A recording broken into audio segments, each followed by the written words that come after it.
Hello and welcome to the Jim Show with your host, Jim. I just returned from a Toastmasters meeting where I was both the Toastmaster and a prepared speaker. Semi-prepared. I am prepared today, this morning, for the speech based on the book that I'm reading, Brain Maker, which is absolutely amazing. I wanted to try something different. I had been a little sad that I had not recorded my previous Toastmaster speeches. I thought some of them would have been pretty useful to have on video. So I gave that a try today. I have not watched it yet, so we will now watch it together. It's all about the microbiome and Brain Maker. Here we go. Our second speaker has been a member of this club since last October. I know him very well, very personally. Please welcome myself. I'll be talking about the root cause, Jim Torres.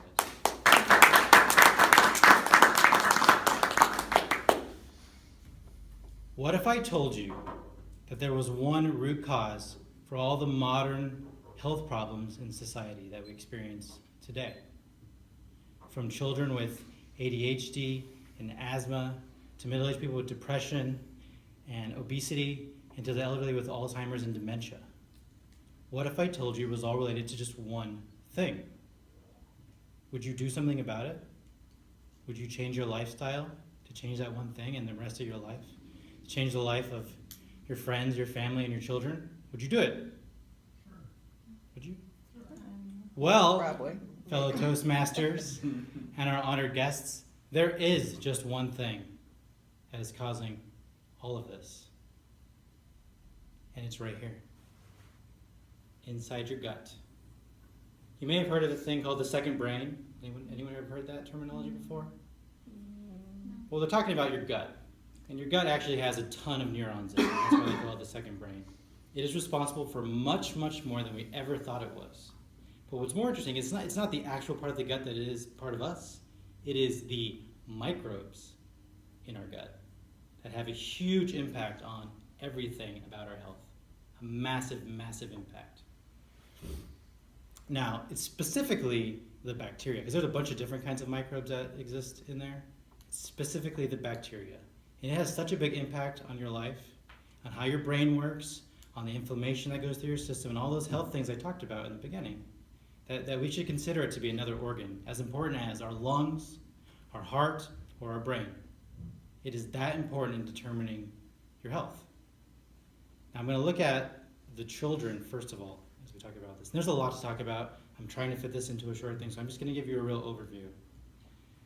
There's a lot of research, and talking about just one of those studies would take up 5 minutes. So again, it's out there, and I'll tell you where to see it at the end. But with children, one of the major problems that causes them to have an issue with their bacteria in their stomach is how they are born.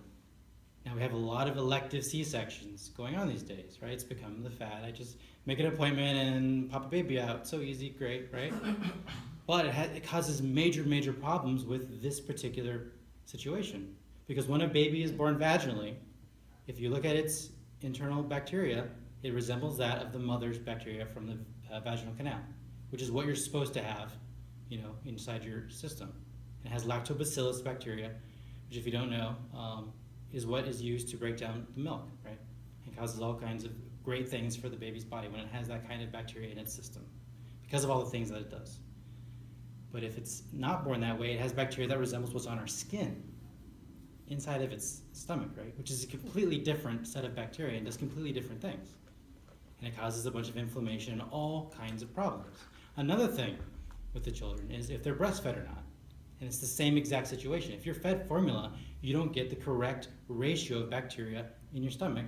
And then again, all these issues come from that initial, at the very beginning, this is the very birth of the baby. Those two factors alone cause tons of issues. And sometimes they're necessary, right? There are women that cannot give birth safely vaginally and cannot breastfeed. And that's fine, because there are ways to fix this after the fact. And that's the thing. No one needs to be upset if they can't do that. It's fine. There are ways to fix this. We have ways to get the human microbiome to be the way it's supposed to be even after that. Another big problem is antibiotic use. We know it's rampant. It does the same thing. And it's not like there's good bacteria and bad bacteria, and you want to just have all the good ones. No, it's about a specific ratio of certain bacteria to other bacteria. So you can't just, there's no magic pill, again, to take to just say, we're going to get rid of all the bad ones, because you need some of them to do certain other things, right? Because there are bacteria that will cause you to be fat, because they do certain different things that will make that happen if you have too many of them. And there's other certain bacteria that will make you thin. But they do other things that are also important. So you can't just get rid of all the fat bacteria, because then you will die. You will literally die. They are part of our system. It's a symbiotic relationship. Bacteria have existed forever. They were way before. They're the first life forms on this planet. They will be here when we're gone, or when we leave the planet and Earth dies. Hopefully we don't die out. But bacteria will remain beyond us. They're an intricate part of how we function and how we work. So we talk a lot about neurotransmitters and other issues with depression in the brain for existence. What makes those neurotransmitters? The bacteria creates them. There's bacteria that totally affects your mood. It's affecting every little part of what we do all the time.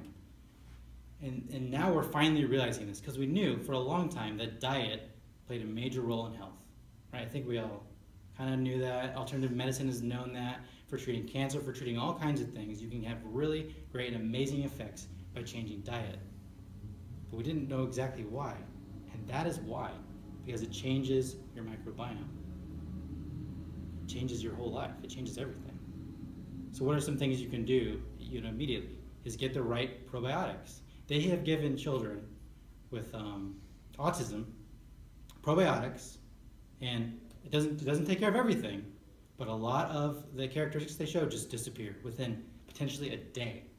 Disappear. So that's just oral probiotics. Now, what's the next step up is you can give a probiotic enema. This is like, okay, you really have a messed up gut, you get a probiotic enema. And then what's the next step is a fecal matter transplant. And they don't even do that in America. Because what do we do in America? It's all about the money.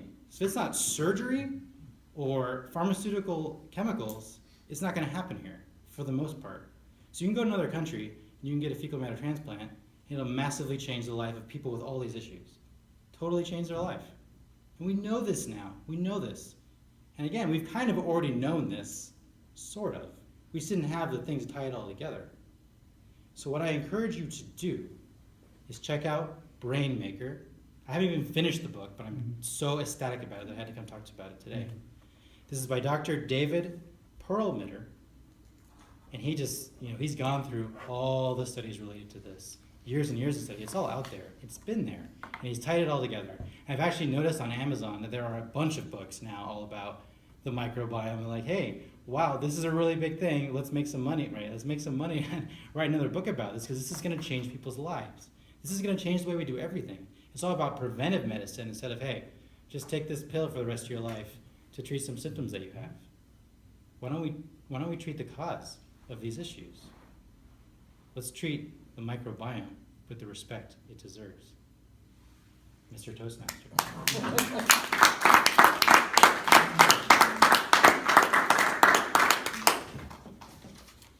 Thanks for that, Jim. That was interesting.